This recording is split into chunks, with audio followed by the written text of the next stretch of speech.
ছদ্মবেশী কুমার হাজির হয়ে গেল মুম্বাইয়ে ছদ্মবেশ নিয়ে। কারণ কুমার ভালো করেই জানে যে আমি যদি আমার আসল পরিচয়ে যাই তাহলে দীপা আমাকে ছাড়বে না। দীপা এর আগেও আমাকে ছাড়েনি।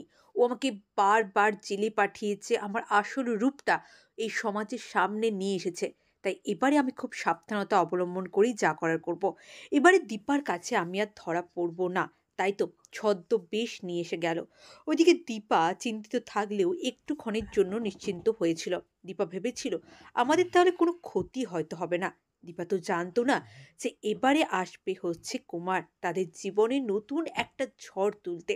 ওইদিকে দীপা যখন গোটা পরিবারের সাথে আনন্দে মাতোয়ারা, ঠিক সেই মুহূর্তে মুম্বাই এলো কুমার।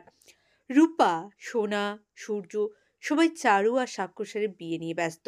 তারা কিভাবে ড্রেস আপ করবে, বিয়ের ভেন্যু কোথায় হবে, এই সব নিয়েই তারা কথা বলতে ব্যস্ত। তাদের মাথায় এখন হাজার দায়িত্ব। তাদের পাপা চারু আন্টির বিয়ে বলে কথা, কারোর অন্যদিকে কোনো মন দেওয়ার প্রশ্নই নেই। কিন্তু দীপার কেন জানি না মনটা কিন্তু কুডাকলো। দীপার মনে হলো তাহলে কি বুড়িমা মিথ্যে কথাই বলছিল? আমরা আলাদা হব না, আমরা সবাই একসাথে থাকবো। কারণ দীপা জানতো যে মিশকা আবার ঘুরে আসবে। সেই সামর্থ্য মিশকার হবে না। মিশকার যা অবস্থা হয়েছে সেখান থেকে মিশকা তো আর ঘুরে আসতে পারবে না। আর কুমারের কথা দীপার মাথা থেকে একদম বেরিয়ে গিয়েছিল।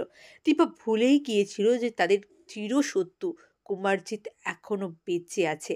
আর সে জেলে আছে। জেল থেকে ছাড়া পেয়েই ছদ্মবেশ নিয়ে মুম্বাইয়ে হাজির সে। কুমারের লোক লাগানো ছিলই দীপাদের প্রতি। দীপারা কি করছে, কোথায় যাচ্ছে, প্রত্যেকটা মুভমেন্ট তারা কভার আপ করতো। তাই তো অনেক সহজেই দীপাদেরকে খুঁজে বার করতে পারলো কুমার।